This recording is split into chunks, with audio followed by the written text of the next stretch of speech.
What's up, everyone? Welcome to another episode of Capturing the Game within the Game podcast, featuring my mans Brady and the co-host Desmond Jones. Today we have another special episode featuring Scepter Brownlee.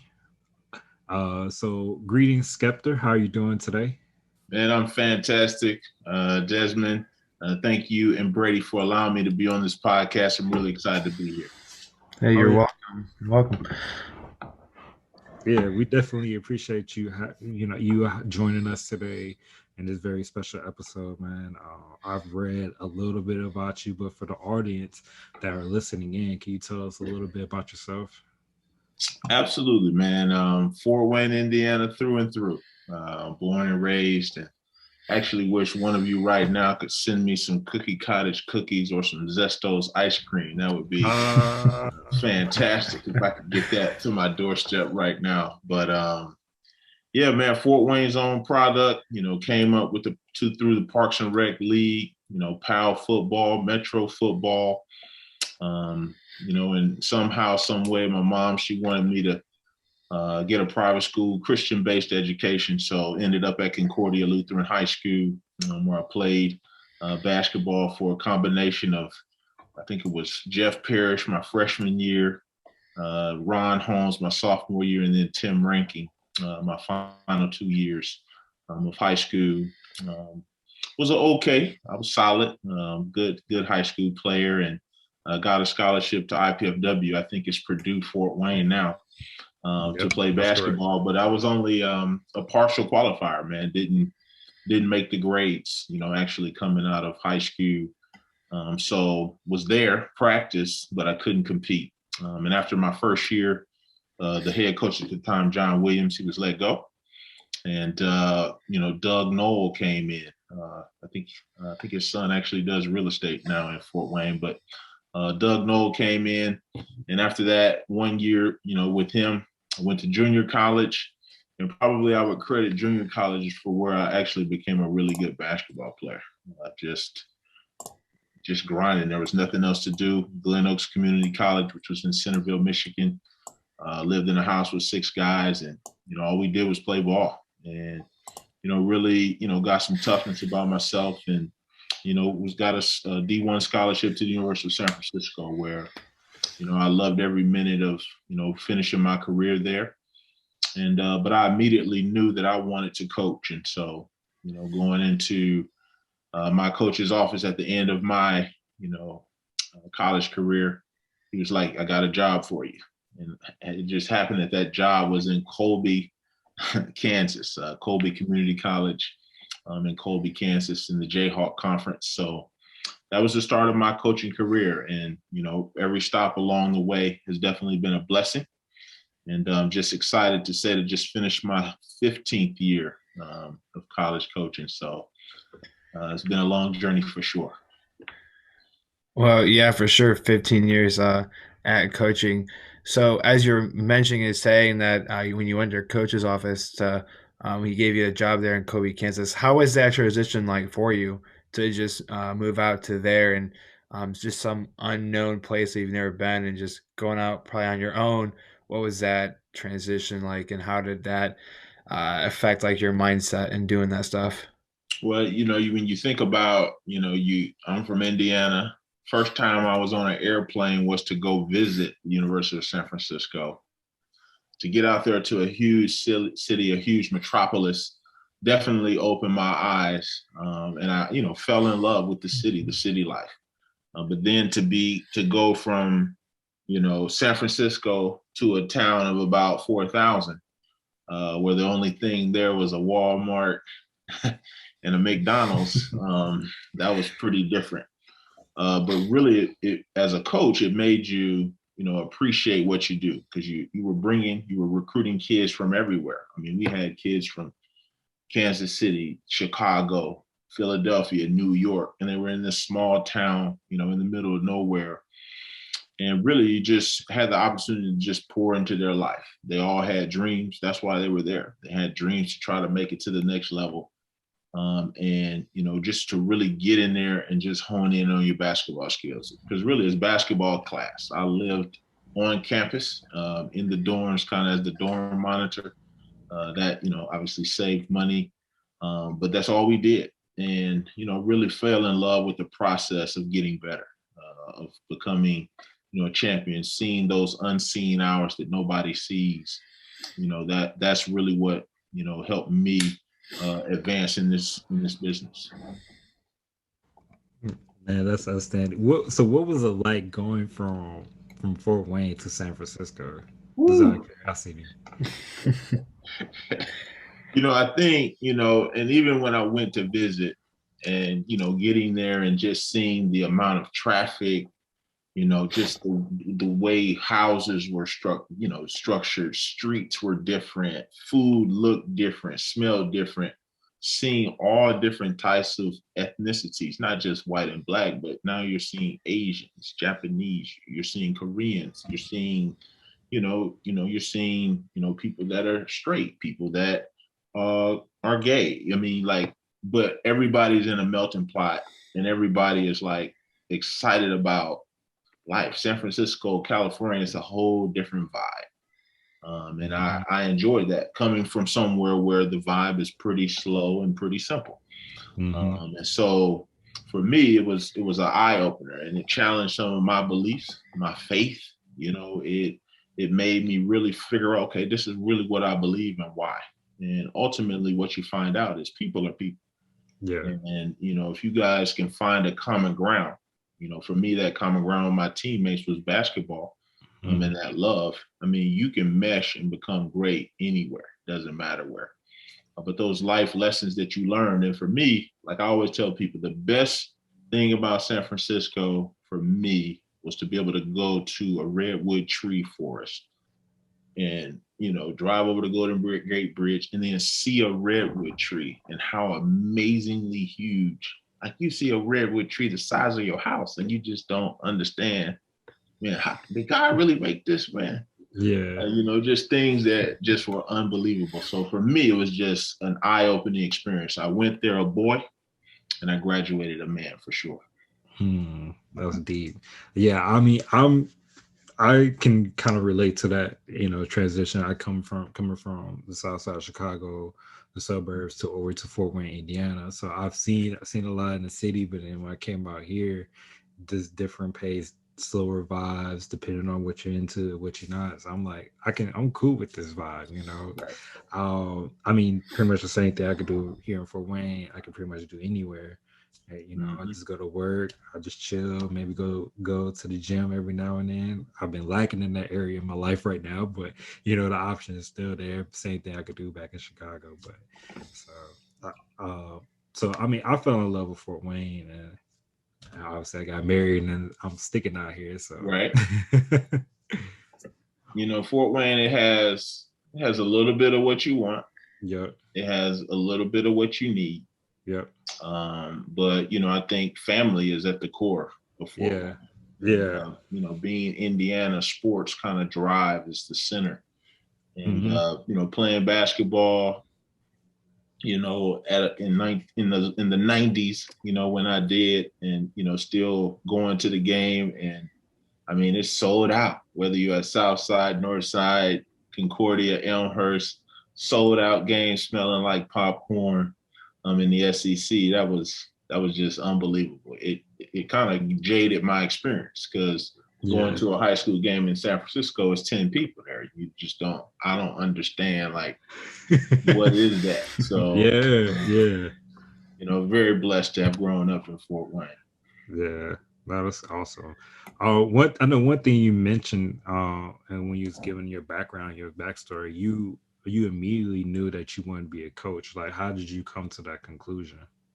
I guess I can shout out to, Eric Vaughn, Ron Holmes, Glenn Parrish, Tim Ranking, Eugene Parker, Roosevelt Barnes, Dan Klein from Indiana Tech, Jason Klein from Indiana Tech. When I think about those people, those men had great influence in my life, because of basketball. And so when I look back, I say, okay, obviously I had a dad, he was a good dad. But other than that, the men in my life were all my coaches. And, when you are thinking about what you want to do as a career, money can be a factor, but also impact. And I think I wanted to try to make an impact, whether it was men or women. And I felt like going into coaching was the way to do that. I love to compete. And so, you need that level of competitiveness in my life.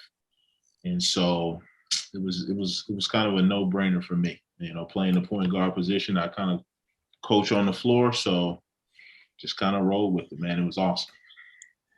Yeah, that's cool. How have you, when you're talking about them being like your role models and just looking up to them to go and be coaching, how has that translated into how you kind of coach yourself? How is like them mentoring you transformed your way of coaching?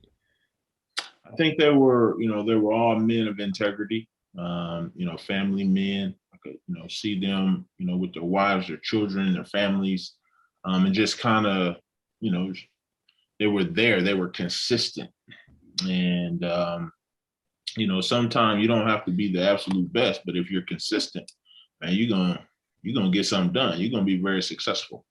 And so, for me, they all had different personalities. Walter Jordan running his league, or obviously Eugene Parker being the legend that he was in the city of Fort Wayne. If he walked into a high school game, like just to see the presence that they had, it was something that was truly impactful. So I wanted to be that consistent person for individuals, young kids, whether it's at basketball camp or heck, whether it's at the Division I level where I am now. I wanted to have that type of impact. So they greatly have influenced me. And anytime I see them, talk to them on social media, I make sure I tell them thank you, because I wouldn't be here without them. Yeah, that's awesome.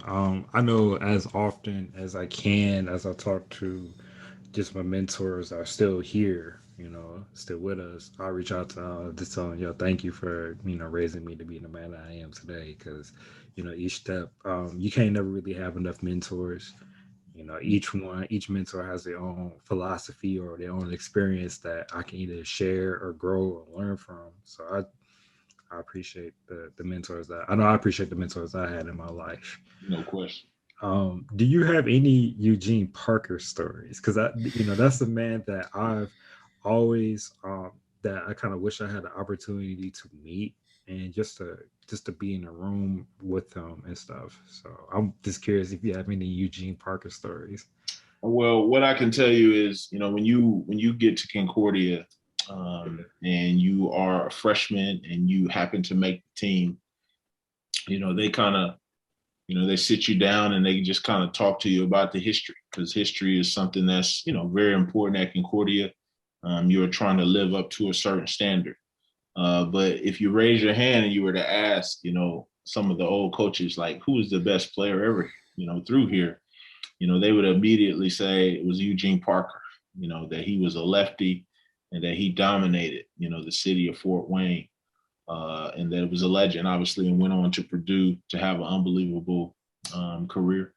But just his poise, his presence, and his willingness to give back. I've had the opportunity to be in the gym with some of his sons when they were younger, from Brandon to Gino, just to playing basketball with them and seeing them come up. It was awesome. And so for Eugene, if he would just come over and say, "Hey, man, I saw that Concordia game, man. You did good out there." That was just like, wow. That was, just an awesome feeling for someone of his stature to come up and speak to you. And, it allowed you to believe that anything was possible. You know what I'm saying? If you moseyed your way out past Homestead and found yourself on a back road and then you saw that house, you would just be like, wow, this can happen. And he's from Fort Wayne. You know what I'm saying? And so it was just remarkable, just any interaction that I had with him. So he's a really cool dude. And, obviously he is missed deeply. Yeah, I know. I know he's definitely missed deeply, and just one of those people that just gone too soon. Mm-hmm.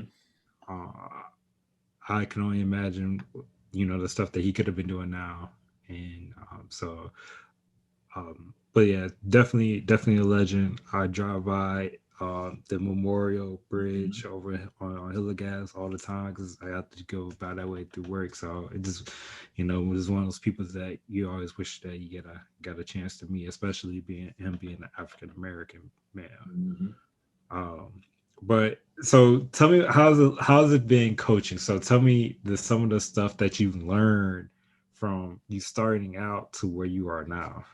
Wow.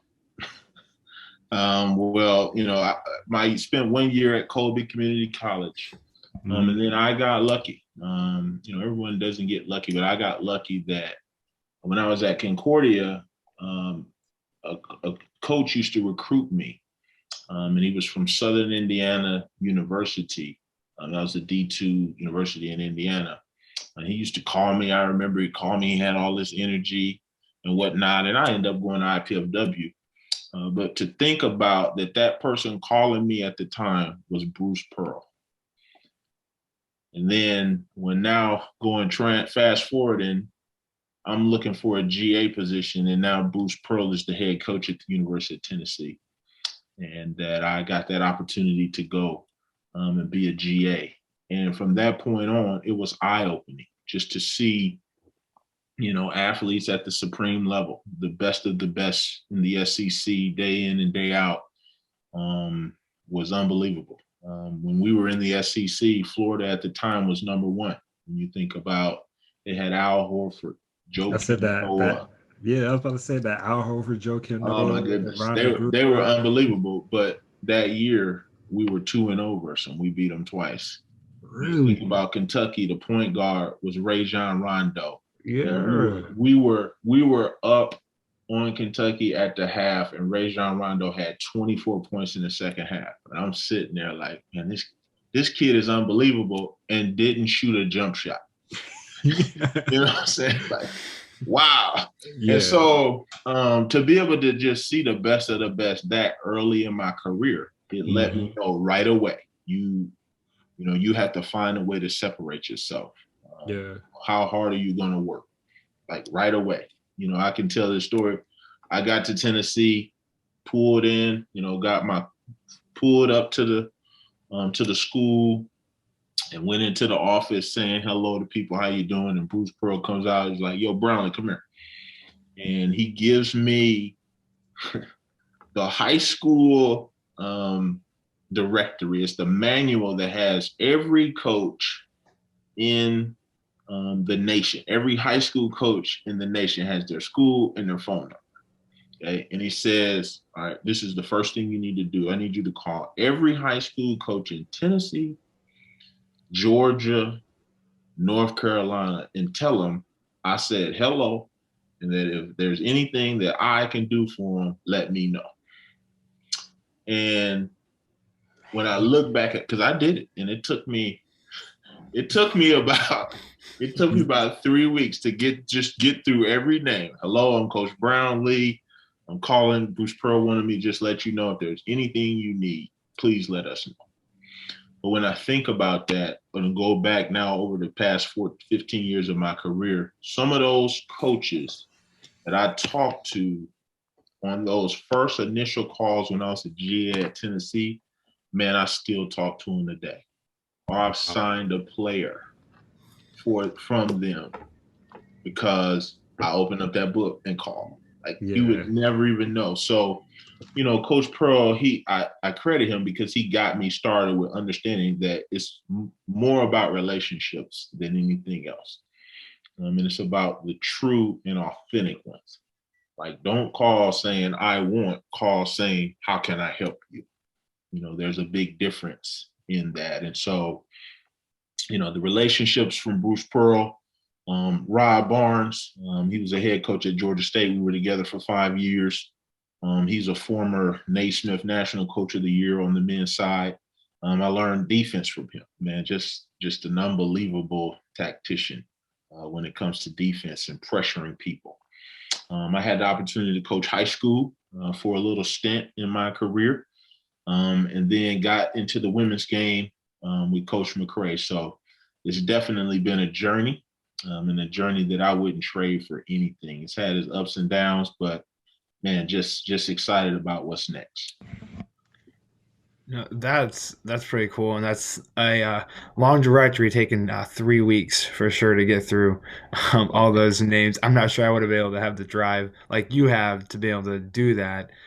I know you mentioned to set yourself apart and like Mhm. things like that with like consistency and like building relationships. How have you been able to set yourself apart from other coaches or the way that you coach the athletes? Well, I think, for me, finding my niche was about me not being that good. I was a Division II player. Don't let me not downplay myself. I was a Division II player, college basketball player coming out of high school. But there were so many holes and weaknesses in my game. And not until I got to junior college and really had the opportunity to just really be in the gym or be in class all the time. There was nothing to do in the town, in the city. And so I learned how to develop. It started with developing myself, and that transcended and carried on to helping players, find the best in their game. And so for me, my niche is I see your game, I see what you say you want to do, and I'm able to tell you this is what it's going to take to get there. And I'm able to translate that into working it out and figuring it out on the court. That is what has, kind of separated me. And then from a relationship building and a recruiting standpoint, feel like we're solid.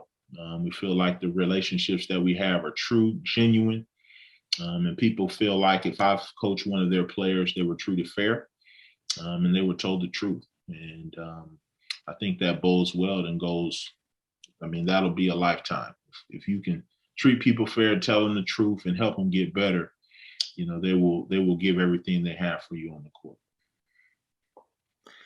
Has that, in sense, with the way philosophy in your niche, has that turned away certain players? Kind of have they ever butted heads against you with your trying like they want to do this and you're trying to give them that? Has there been any like feedback or leeway with that at some point?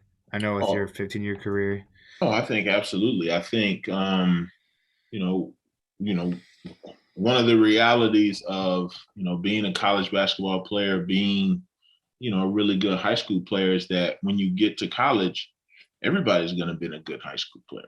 Everybody's going to have had a certain level of success, been a player of the year or all conference player. Mhm. And so now for the first time in their career, they face adversity. And that adversity sometimes comes sitting on the bench, like Mhm. you're not good enough. And that's a hard pill to swallow. Yeah. And so, but only once you accept that, man, I'm not good enough today, then you can get better. As we see now, with so many kids, over 1,000 girls are in the transfer portal to go to another That's school. that's insane right now. It's it's it's crazy because you look at it. Some of it is, hey, they made a bad decision. A little bit of it is the coach left, the coaching staff changed, but most of it is I didn't get what I wanted.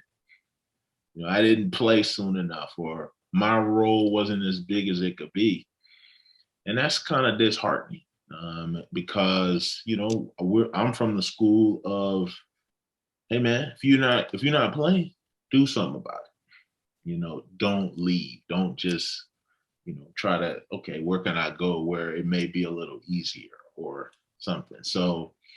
Um, so yes, I mean we face it all the time, and I think kids are definitely much more individuals. They're growner than we were. Well, excuse me, they're growner than I was. I'm 41, so I wasn't at a time where I could just get on my phone and have the information. I didn't know.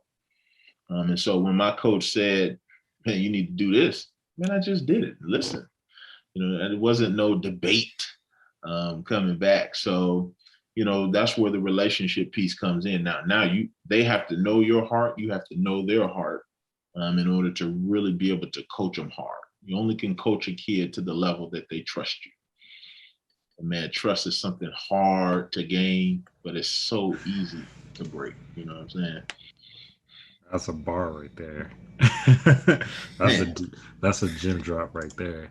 Um, man, oh yeah, because just going back, just thinking about that transfer portal right now, because there's 1,000 athletes, and if you can build, I think about 83 teams based off the number of people that's in the transfer portal right now. And I'm just amazed by that right now. And I find that super fascinating. it is the NCAA. They're going to have a decision to make because Mhm. really, when you think about it, there are 1,000 kids in the transfer portal, but there's not 1,000 scholarships available. That's a huge So there problem. are going to be some young ladies this year that at the end of the year who were on a Division I team on scholarship that don't have nowhere to go. That is going to happen. And the NCAA is going to have to make the decision of, now, are we going to continue to really just allow one-time transfer? You go anywhere you want. Are we going to really allow that? Or, as it's been in the past, are we going to make you have to think about it because you know you're going to have to sit out a year? Like, it's going to be interesting. You want freedom because a coach has freedom. They can leave at the drop of a hat. I understand that. But man, a lot of kids are going to be hurt right now because of just the amount of people, and then there's not going to be any scholarships. Yeah. So what is going to happen? It's gonna be tough for some kids. Yeah. I mean, I find that I relate that same problem just to what's going on with the transfer portal with 1,000 people being in the transfer portal right now. Also related to the professional level because it's not the W. When you look at the WNBA, it's not that many jobs anyways to begin with, and Right. so it's hard to even get on there, let alone to try to get on professionally overseas. And so my question for you is how challenging is it for the college athlete women to try to play on that next level from transitioning from college to whether it's in the W or even overseas, like how difficult it is to try to make one of those teams or just to be known or to be scouted or just to be found out.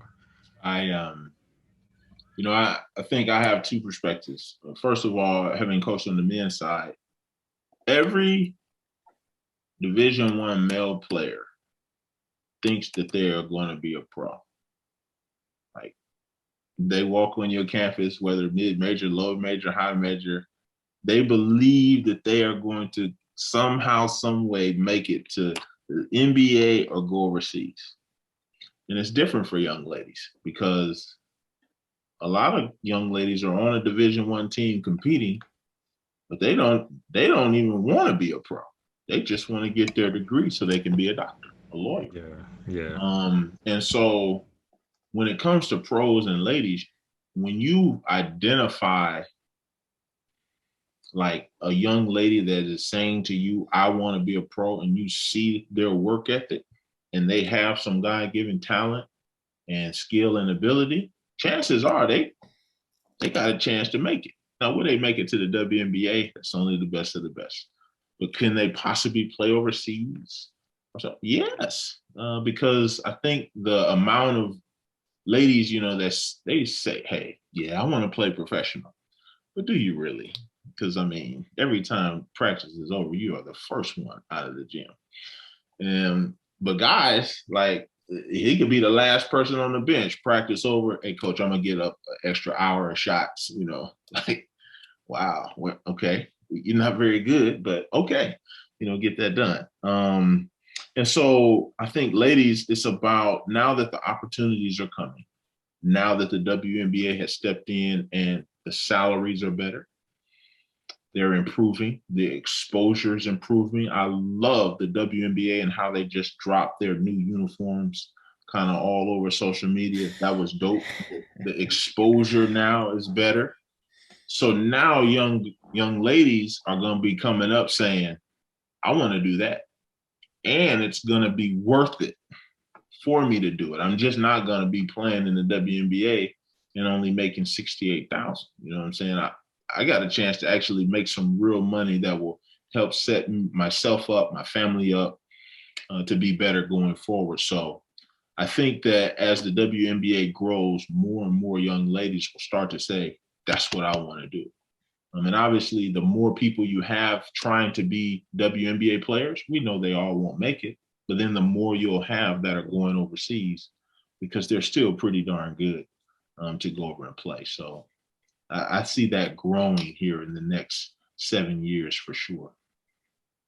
Yeah, no, that's cool that you mentioned the jerseys that the WNBA just dropped, because that's what Desmond and I were talking about the other day about them. We were thinking about doing like a podcast episode about talking about them, and that's cool that the WNBA has sponsored with Nike to get those released. And I think, Really? as you're saying, I think that exposure that the W is getting now, I think is going to just lead into the impact of more of the college women thinking, okay, maybe I want to go next level and play, and then put, as you said, more work ethic in, and want to do more to get there. Maybe because of the jersey or just because of the atmosphere that is growing. So I kind of like that you mentioned that, because Yeah. it was just funny we talked about it.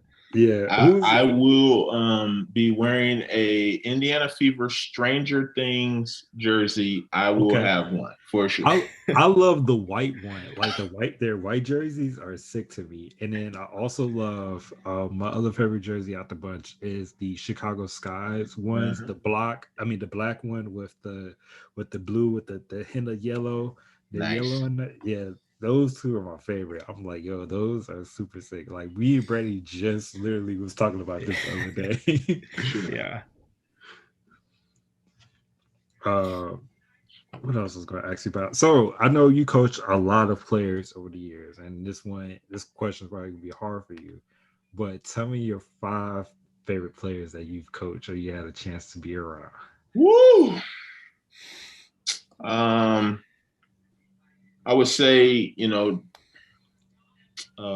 my favorite player was Chris Lofton, University of Tennessee. He's all-time leading three-point shooter in the SEC. He's 6'1", 160 pounds, not an athlete. And if he sees this, Chris, you really cannot dunk the basketball. Don't even, think you can. But some of the things that this young man did and some of the shots that he made was absolutely unbelievable. But I know that at 1 a.m, midnight, I would get a message to my phone, and he would say, "Let's go to the gym and shoot." Like, his work ethic was unbelievable, and he was fearless. And then his teammate, C.J. Watson, kind of came from nowhere. It was just, he was a good SEC player, had a really good senior year, not drafted, but went to the the G League, and next thing you know, he's played 11 years in the NBA, and he is doing fantastic. He's a family man, but man, he has changed the course of his family's legacy, just by his work ethic. Those would probably be my top 2. Taylor Edwards, a young lady that coached at Old Dominion. She started at Old Dominion as a walk-on. In her senior year, she was basically the best point guard in the conference, first team all conference. She played overseas this past year. Just an unbelievable dynamic player. And then I'm going to give you the 2 ladies. The first lady that I ever worked with is, she's my friend, but she's also was my boss here at Mississippi State, Nikki Mcrae. She's a Hall of Famer. She's one of the top 50 women to ever play. And I got the chance to work with her at Tennessee, as a GA, but training her while she was in the WNBA. And, her competitiveness is, it's just something that you don't see. You don't even see it in guys a lot. Just one of those people that absolutely hate to lose, hate to do anything wrong, and hate to, leave a drill. Like, I'm not good at that. So what she did was I had a certain set of drills that I would do. But then once she would master those after a couple of days, she'd be like, Scepter, you need to have something else. So now I have to go and think outside of my box and work. So, I credit her with pushing me to be able to get outside of my box and come up with creative ways to help people get better. And then Peyton Whitted. She's a young lady from Georgia. She played at Penn State. She's a professional herself now. But she was the second, lady that I ever trained. And she was in high school at the time, but as a 6'2", freshman, to work with her, man, it just helped me, and it introduced me to the women's game. I wouldn't be in the women's game without those two women that came into my life. So that would be my top 5. I've seen some pretty special players, but those 5 have a special place in my heart. I like that. How was it with Nikki Mcrae? How is that being able to train her and work with her as well towards the end of her WNBA career and just being alongside her? How was that whole process like? When you're a man and you're a coach, you kind of want to be a leader of men. And so for me to watch her, I can truly say she's a leader of women. She is basketball is what she lives and breathes. When you talk to her husband, he'll often tell you, Coach, she falls asleep with the iPad in her hand because she's watching film, in the wee hours of the night. And, just to see the passion and dedication that she brought to the game every day, just trying to push those young ladies. Coach is a person that, she's going to see it in you and she's going to pull it out of you. And sometimes that, she may chew you out a little bit, but she's always going to show you some love. She's always going to try to be, working. If she got on you earlier in the day, she's going to call you that night and just be like, are we good? I still love you. So she's just a champion for women's basketball. Obviously, her playing for the legendary Pat Summitt and that Tennessee legacy, she's brought that with her. Working with Dawn Staley, then winning the national championship at South Carolina. Her pedigree is impeccable. And I have no doubt that Mississippi State will be where it is accustomed to being here before we know it. Yeah, she's definitely an incredible person. So like I've been my love and knowledge for, especially on the women's side, has been growing over and pretty much since me meeting my wife. So I thank her for it because I wasn't really exposed to that much women basketball growing up. Maybe of course, I attend like the high school games to see the girls compete, and I'm like, yo, this game is, it's good to watch.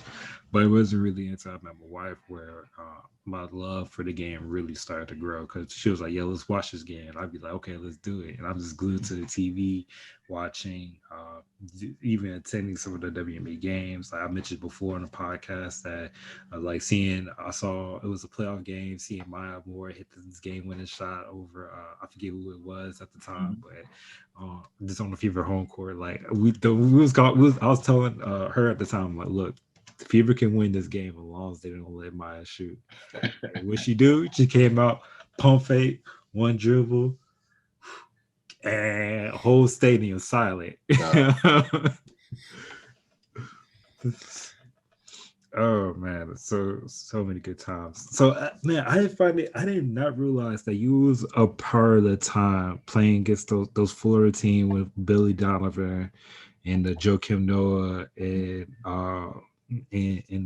that crew. Tell me what was it like competing against just some of those coaches and just some of those players at that time. Man, Billy Donovan, Tubby Smith. I mean, it was some there's some legends in the SEC. But, working for Bruce Pearl, he was a person that he was known as being a giant killer. That's just kind of who he was. He's been the underdog his whole career, his path. He had to go be a coach in Division II for a long time before he got an opportunity at the Division I level. And you walk in and he was just like, look, they bleed just like we bleed.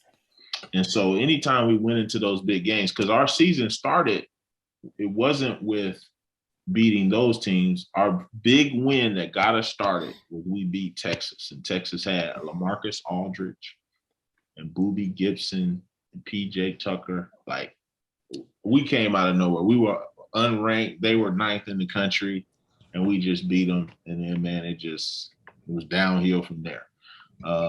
And just to watch him, have the grace, the class to go up against these legends and stalwarts of the game. But when that Florida team stepped on the court, I mean, it was unbelievable. But by that time, Bruce Pearl, his personality had galvanized the Tennessee fans. And so, man, we had so many people. I never forget BP getting me in the car and was like, yo, take me to the cafeteria.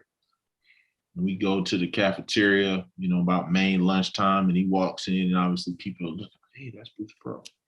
And he gets up on a lunch table, and he says, hey, listen up.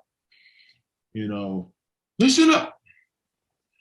We got Florida coming to the house this weekend, and they #1 in the country, and they saying that they gonna whoop us. And by this time, everybody's like locked in, listening. He was like, I need every one of you to be at the house, to be at the Thompson Bowling Arena, and we are gonna beat them this weekend. Like, on the table, this is the head coach, University of Tennessee, on the table, man, in the lunch hall. And, now that everybody's yelling, they're fired up. I mean, he just had that energy. So, when we walked in, yes, it was Kentucky, but, man, we weren't afraid. It was Florida. We were not afraid. It was LSU, and they had Big Baby. We were not afraid. Like, it was just unbelievable to see how he galvanized it. So, having to be a part of scouting and looking at those teams play, man, just helped my growth, as a coach so much.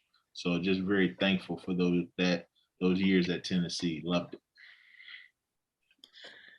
So with that, what was your favorite part of being a coach during that time? What was your favorite part of being there with him and being able to see all these young talents before they hit the professional stage? Well, from a coaching standpoint, it was included that as a graduate assistant, somebody real low on the totem pole, I had a little sense of responsibility, helping Tony Jones prepare his scouts, watching the film. Even though my words were minimal, I felt like if I did say something or did see something, that they listened. Like, okay, we're going to take that into consideration. And that helped my growth, so much. From a player standpoint, just to see those unbelievable players, you knew they were special because they walk out of the locker room and they just look, they look a little bit different. And so just to be there firsthand with them and see them and watch them and be like, okay, this is how you judge talent going forward. Because you may think what's good until you actually see it with your own 2 eyes, what it looks like, what it walks like, its movements, and even from a work ethic standpoint. So it helped me as a recruiter just to see what talent looks like, not only in the game, but also pre-game, post-game. Like, what does it sound like in the press conference? So it was an unbelievable experience. Oh, that's awesome. Oh, I know you mentioned that you trained a couple of different athletes. Are there any athletes right now you're currently training? No. I think obviously with our season just ending, and but what I would tell you is that, at Mississippi State University, there are a couple young ladies, that I believe, they have a great chance, a bright future. From Jessica Carter, she's a 6'5" post. From Rakia Jackson, she's a unbelievable wing player. They have a chance to make an impact, for their future, for their family, and possibly compete at that WNBA level. And so just looking forward to watching them continue to grow and mature. They have a chance, and I hope that they, were able to gather something from us this past season. Also, were you there when they won the championship? I think a couple years ago. So no, our staff, we came from Old Dominion. So after this last year, Coach Vic Schaefer, he was the head coach here previously. He went to Texas, Okay. And my boss, Nikki Mcrae, she was hired here at Mississippi State.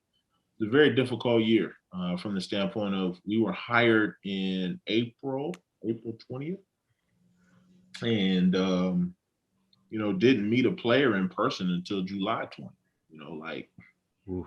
everything was Zoom. We Yeah. were coaching our team in Mississippi from Virginia just because it was COVID. Everything was shut down. You couldn't move yet. Yeah.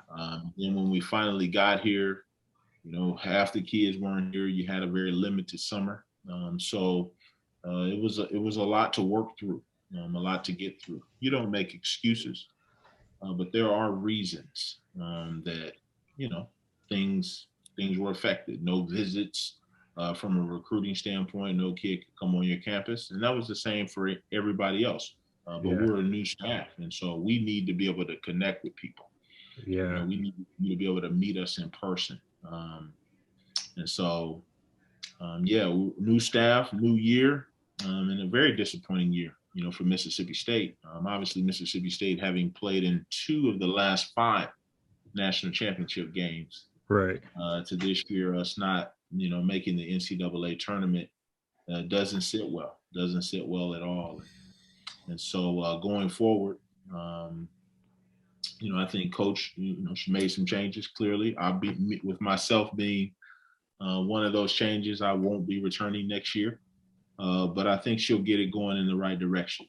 She will definitely outwork people, and wish them the best. I had a great time being here and learned a lot, and I don't think it's a loss if you learn the lesson. So I agree. there's definitely something out there that is for me. And a lot of times the treasure is on the other side of the obstacle. This is just the obstacle that I have to push away. So I'm excited, man. I give you the poetry snap. The knowledge that's being dropped is also, yeah, I definitely wish you best of luck. I know with your work ethic and the way that you communicate and your knowledge and your network, I'm sure you already got stuff lined up waiting for you. So I definitely wish you the best, and definitely have hope that God blesses you with whatever comes your way. So I appreciate that, man. Appreciate that. oh yeah, of course, man. Gotta look out for our own, man. We have to. No doubt. Yeah. Yeah. So that stinks, man. COVID messed up a lot of things, man. And I know. How was it like playing some of the games without fans for during like some? Do you guys have any fans at the stands when you're playing? Well, the SEC allowed 25%, Okay. but I mean, it was just a few. It was basically families, Yeah. players' families got to come to the games. But I think COVID for me, Mhm. what it made you figure out is why you do what you do, because as a coach or a player, if you did it for the fans, then you really didn't give your all this year because there were no fans. Like it made you ask yourself, okay, why do I do this? Because when it comes to a relationship standpoint, we went to practice and then we went home. Like you were kind of in a bubble. You didn't really get to interact. I was not able to invite the girls over to my house this year, to come hang out or eat, with me. Wasn't able to say, hey, let's just go over to Chick-fil-A and sit down and grab a bite. It looks like something's going on with you. Let's go talk it out. You weren't able to do those things this year. So, you really had to figure out, okay, I do this because I love it. Like I really love it. But there were times, and I can just tell you personally, where you're not doing very well. Yeah, you get to practice, you get to play in games, but that's it.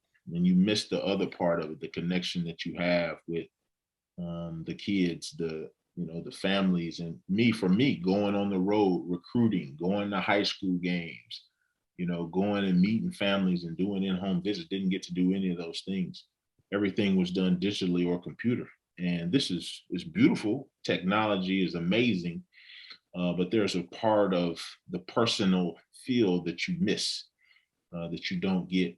So I think it was hard for kids this year. I think it was really hard for some young people that were very familiar and that needed social interaction to not have it, to only have practice, room, and that's all you had. And so, hopefully, their mental state, will be much better as we come out of this pandemic.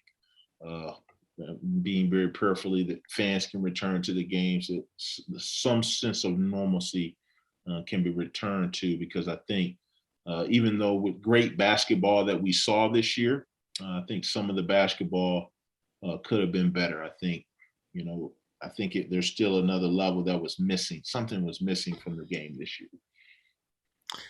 Yeah, definitely for sure with that. One more question before going to our next segment of the podcast. I know we've had another coach on here before who coached overseas during this pandemic, and I just kind of want your quick take on it of what it's like being a coach coaching this pandemic and with having limited amount of fans. How has that changed how you've been able to coach and without the loudness of a crowd? How is that in a sense controlled of what you said out to the floor to the players because everyone can hear you with not that many fans and the quietness of a gym. So how is that a little bit of COVID affected coaching? I heard, John Maxwell said the most important person you'll ever talk to is yourself. But this year, bode well. The most important person that I could cheer for was a teammate. That you had to be you had to cheer for yourself. Like if your teammates weren't for each other completely 110%, it showed, because there was no fans to cloud the noise. Like your team, our bench had to be the noise. They ultimately had to be locked in and be there for each other. So that if there was any dissension or anything going on in the locker room, it showed. So, it showed up. It showed in how they reacted on the bench. It showed how they played in the game. And so, this year for sure, was about your team.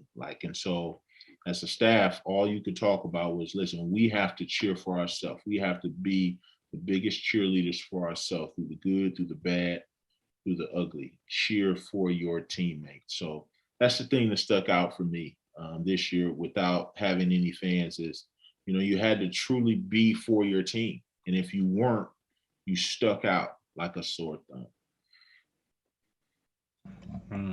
Yeah, you always got to be your biggest cheerleader, and that goes anywhere in life.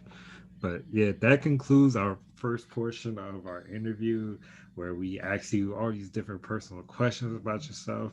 Now we're going to transition to our rapid fire segment. So, the name of our podcast is the Game Within the Game podcast. So this portion is our little game segment that we have with me and Brady, and also you as the decider, decision maker.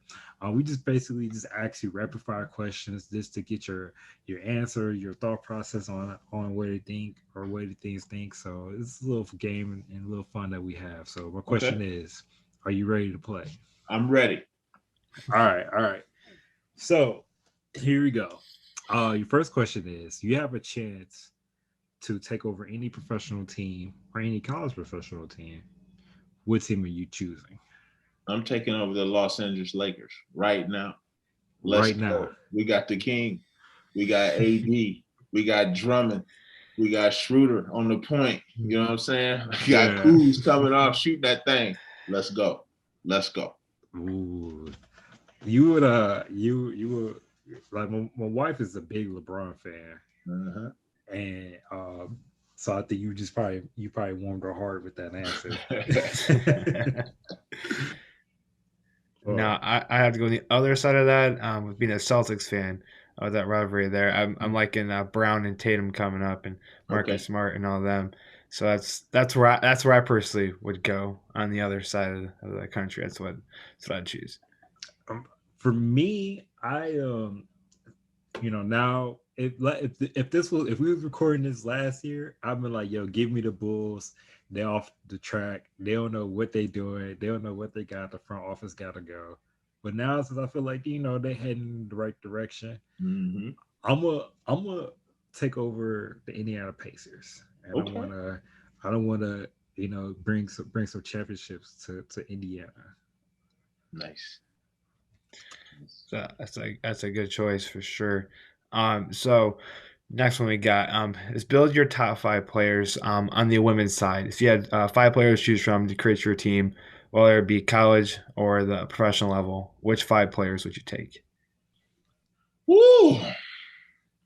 At the center position. Ah, man.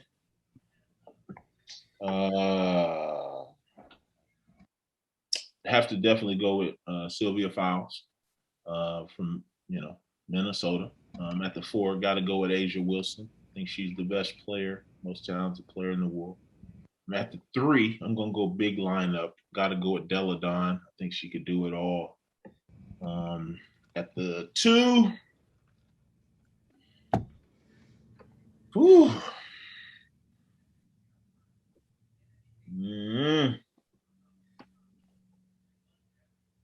I don't know. At the one, I'm going with Tarazi. But at the two, boy, Maya Moore doesn't play anymore, so I can't.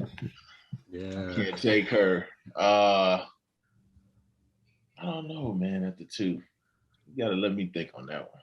Man. I understand that. For me, I'm going Candace Parker. Mm-hmm. I'm going. I'm gonna take Stewart, girl on my team. Um, I'm going to do. I gotta do Asia Wilson because she's just cold. Mm-hmm. I can't choose against Tarazi right now, and picking the two right now is tough. So I can't answer that right now. Right. The Mystics point guard. Oh my goodness, she's an unbelievable leader. Um, it's gonna eat me up. Somebody has a computer. Tell me who the Mystics point guard, because we can move Tarazi to the two. Mystics point guard. Oh, Natasha Cloud. She could be my point guard. And man, we gonna roll. I don't know if we getting beat. I don't know. I don't know if you guys getting beat neither. I don't know if you guys get beat either. That's a tough team. So let's flip it. What about on the men's side? Who's your five? Ooh, I mean, at the center position, just because of where the game is right now, Mm-hmm. I'm taking centers for defense. So I'm gonna take Rudy Gobert. Okay. At the four,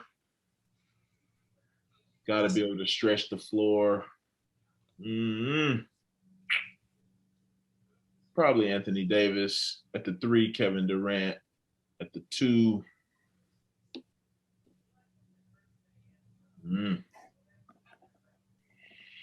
but LeBron is playing the point. At the two, we can. I mean, it don't really matter after that. At that point, no matter you got four other Hall of Famers on the floor. It doesn't matter. Throw me out there. I can get a bucket.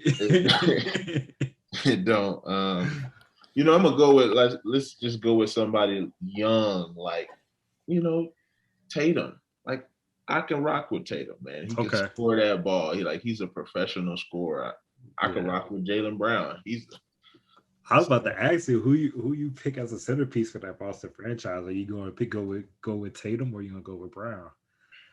I think Brown, man, he's coming along. What I do love about Brown is I think he has a chance to be a top 10 two-way player. Yeah. Like I think he can impact the game on both ends. Tatum is a professional scorer, unbelievable. Yeah. But Brown is scoring that ball at an efficient rate. He is, but he also can defend. The best position, that wing position in the NBA is the best player. So that's a tough decision. I really hope Brad, I hope he can turn that team around. man. I Yeah, hope because we that can team. get that going in the right direction. Yeah, because that team's been sinking lately. Mm-hmm. Like that team is stuck in the mud. Definitely have been watching it. It's not good. Got some games here and there that, you know, late in the game could have went different ways, but it's basketball. You can't really. Uh, this is what it is. But on the other side of basketball, so are you a TV shows guy or a movies? Which one would you prefer? Ooh, I'm both. I mean, I'm both. But like movies, man, they're so memorable. So like, I'm gonna go with movies as being my favorite. Okay.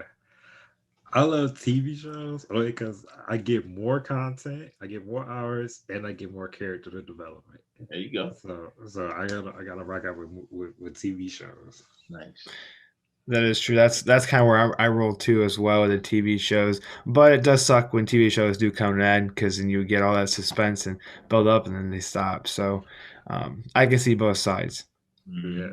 So wait now, your best TV show. You guys are TV show. Give me like what's your best TV show?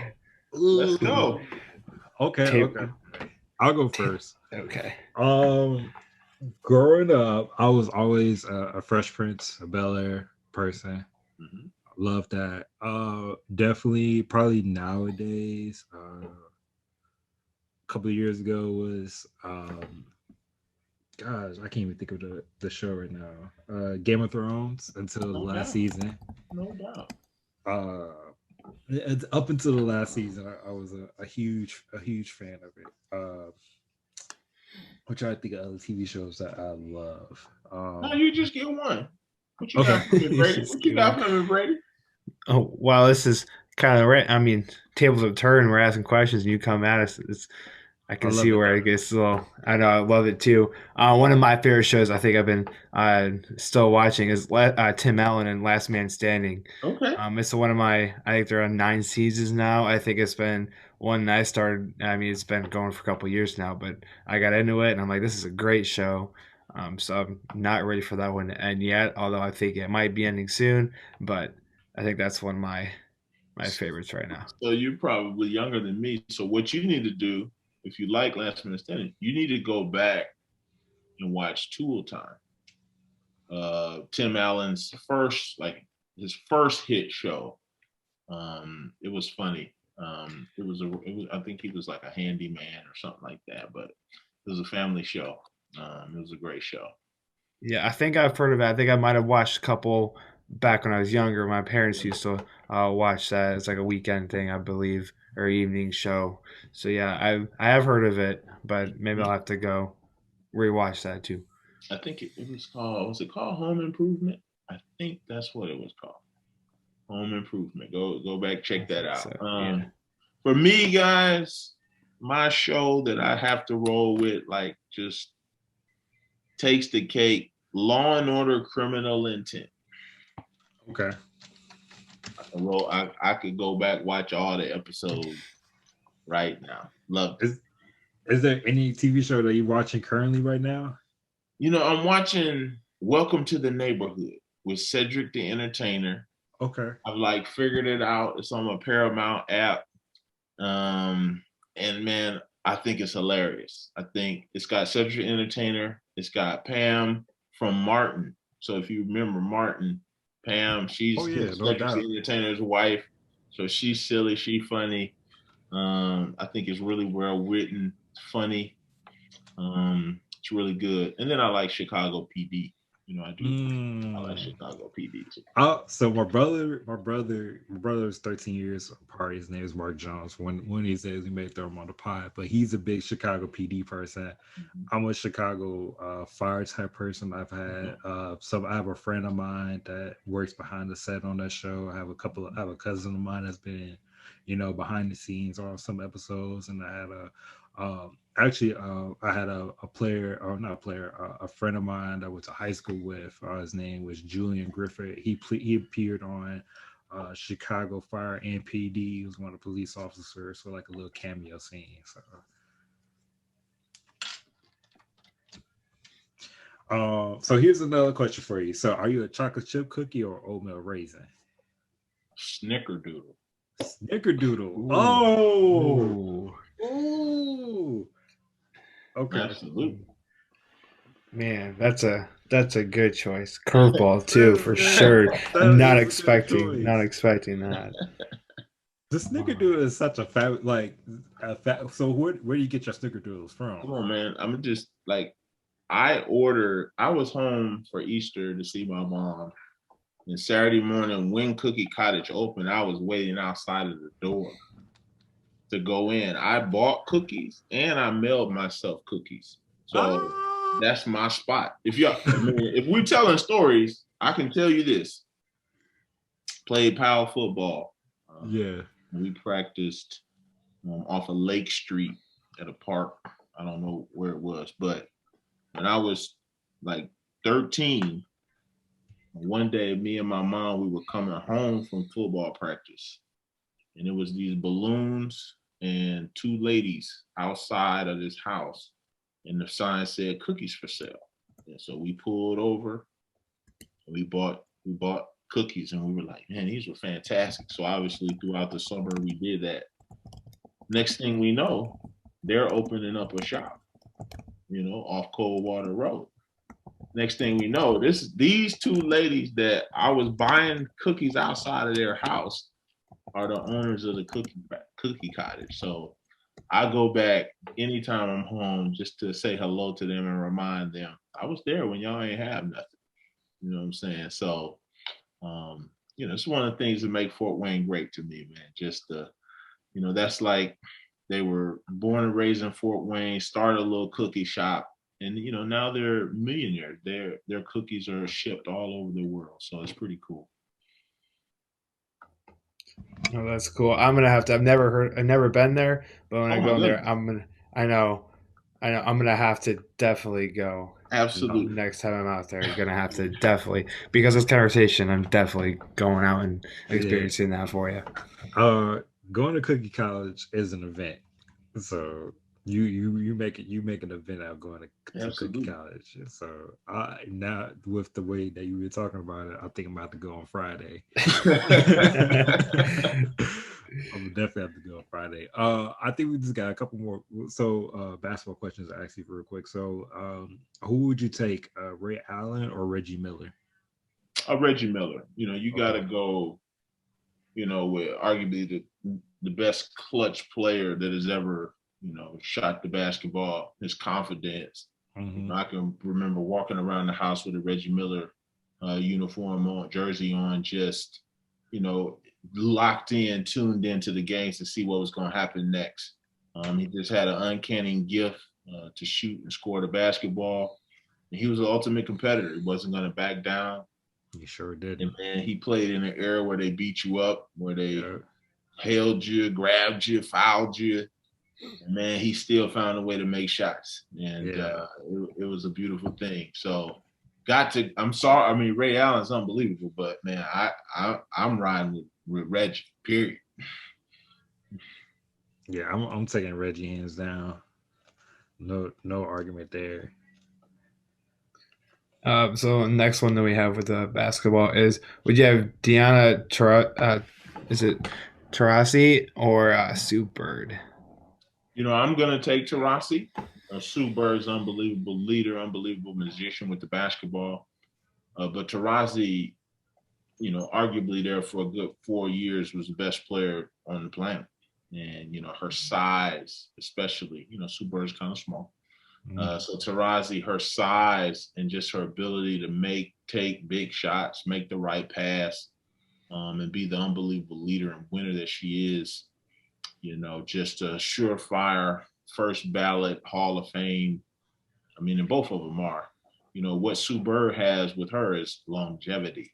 She's just been around, stayed in shape, perfected her craft for so long. But Taurasi, from a talent standpoint, ceiling standpoint, when she was at her best, man, she's on that Mount Rushmore. Pretty sure she's on that Mount Rushmore of women's basketball. Got you. Do you have a favorite Bible verse? Absolutely. I think Jeremiah, I think it's 29:11. For I know the plans that I have for you, plans to prosper you, to to to keep you, to help you grow. That's something for me that has definitely been with me. Romans 8:31. If God is for you, then who can be against you? No one. Amen. So, man, those things, especially in times like these, is where you rely on. You get in your word and you just, you stand on that because you understand that our trials, we need them. And these are the things that make us strong. So, yeah. Go for it. No, I said those are definitely some of my favorite Bible verses as well. Along with for me is 1 Corinthians 6 verse 20. We've been bought and paid with a price. So just that right there, just reminder that Jesus died for us, man. Paid the ultimate price for us. Yeah, and even going off what you guys said, just to add, one of my favorite verses is Romans 1:16. Me and my brother, I have it tattooed on my arm. We got it for our birthday. It's just living unashamed for the gospel of Christ is what I've been trying to do with my life more now, even through this COVID pandemic and just being so isolated, just trying to live out what his plan is for me. And as we've heard you talk today, just the way that God has impacted your life and just with your years of coaching and the hardships and troubles you've gone through, it's kind of as we see and has shaped you into who you are today. And we're very thankful that we've had you here today to speak to us and just to give your input on life and for the people listening and viewing this on YouTube when we have it up, that they can take something from what you have said and try to put it into their life or transform into what they do. And I'm sure you're going to be a mentor to other people listening to this and just in your everyday life. So we thank you for doing that for us. Man, I appreciate you guys having me on. This is my first podcast. Hopefully it won't be my last, but it was memorable. I appreciate the conversation. You brought back some memories, and hopefully there was something said that'll help somebody going forward. No, definitely, we'd love to have you on again too, because just we've gone for so long, and it's just there's so much more that I know that me and Desmond probably could ask you, and we could just go on for hours. And this is just so it's just feels so natural for this conversation just be happening. We could probably sit here for days talking. Um, but for the people listening, where can they find and follow you at on social media or anything like that? My Twitter handle is at Scepter. That's SCEPTER Quinn QUINN, and my Instagram is the same at Scepter Quinn. And when I post, I try to post something inspirational, something to give you some thought. But if you follow, I will definitely follow back. That's good. We definitely thank you again for coming on and giving us this words of wisdom. For the people listening, you can find us on Instagram at capturing underscore the underscore game underscore pod, or search us on Twitter at CTG underscore podcast. And then you can find us on YouTube, Capturing the Game Podcast, and on Facebook, Capturing the Game Pod. Again, Scepter, we'd like to thank you for joining Desmond and I today on the podcast. And we hope that we can definitely have another episode with you and speak to you here soon. Man, God bless. Great day to be alive. Amen.